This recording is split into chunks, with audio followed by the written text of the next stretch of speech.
Joining us now, Democratic Congressman from Pennsylvania, Brendan Boyle, who served with Tim Walz in the House. So, Congressman, first of all, J.D. Vance, he was in Pennsylvania this morning. Here's some of what he had to say. We're going to get illegal immigration under control. We're going to make groceries and housing most affordable. And by the way, we have a vision to do it. We actually have the plans. We have the policies to accomplish this stuff. That's a big thing that sets us apart from Kamala Harris and Tim Walz.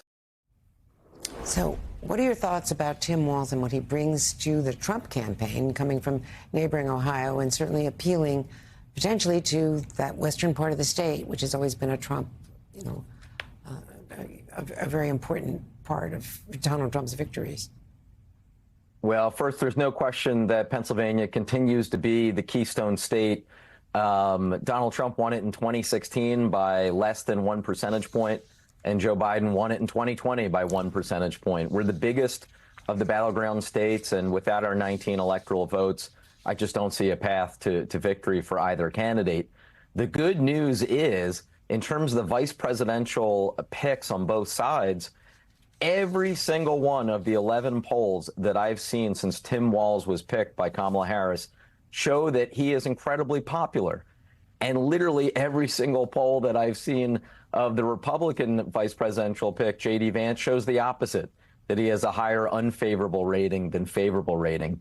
So in what really is the first big decision for any future president, who you will pick as your running mate, Kamala Harris hit a home run and Donald Trump struck out.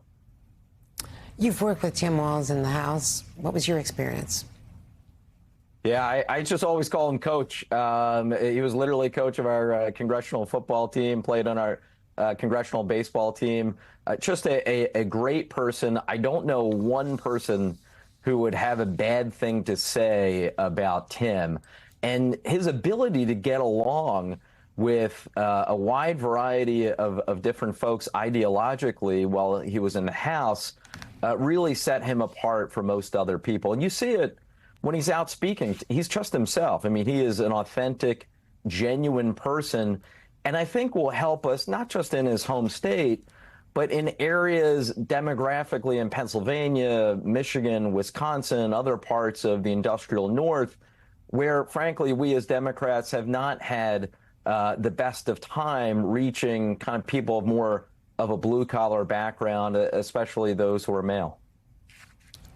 And we know that, of course, Josh Shapiro maybe came in second, really, as a running mate for many reasons. That he should have been on the ticket, some say, is that he could help deliver Pennsylvania. What do you think about that? And would Shapiro have been a better choice as far as at least winning Pennsylvania? You know, the reality is that Vice President Harris had an embarrassment of riches. Any one of the believed to be 6 finalists brought different strengths and weaknesses to the ticket. I would have been enthusiastic about any one of them. I'm certainly not going to second guess her decision. I just would observe that, as the polls have shown, Tim Walz has been really just a superstar pick. And I think the whole last 3 weeks, I have seen an enthusiasm up and down the ticket in Democratic campaigns, the likes of which I have not seen in a very long time. And there's a new Cook Political Report poll showing that the Senate race in Pennsylvania has Bob Casey 13 points ahead of David McCormick. Does that sound right to you? You know, I think and I was with Bob Casey yesterday at an event celebrating the 89th birthday for Social Security. I think even Bob would say that he certainly wouldn't think he's in a 13-point race. I have no doubt that Senator Casey is leading. I have little doubt that Senator Casey will win. But the nature of Pennsylvania is such that I would anticipate both the presidential race and the Senate race here being single-digit races, but both ultimately going blue this November.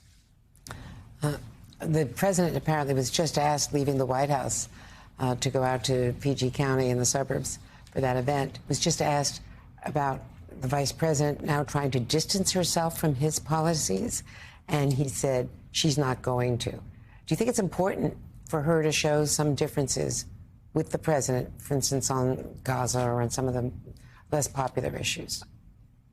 You know, the reality is any vice president who is running for president does face this, tension might be overstating it, but you want to show what your vision will be for your presidency, which will look a lot like maybe the president you served as vice president, but of course will also have its differences. Joe Biden knows this.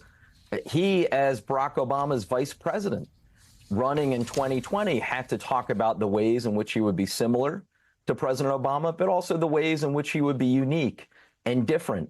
Whether it was Joe Biden in 2020 or George Herbert Walker Bush in 1988, or I believe Kamala Harris in 2024, I think people can walk and chew gum at the same time. I think that she can continue to be a loyal and effective vice president, but at the same time reasonably talk about the ways in which a Harris presidency would, of course, be unique and different in their own way.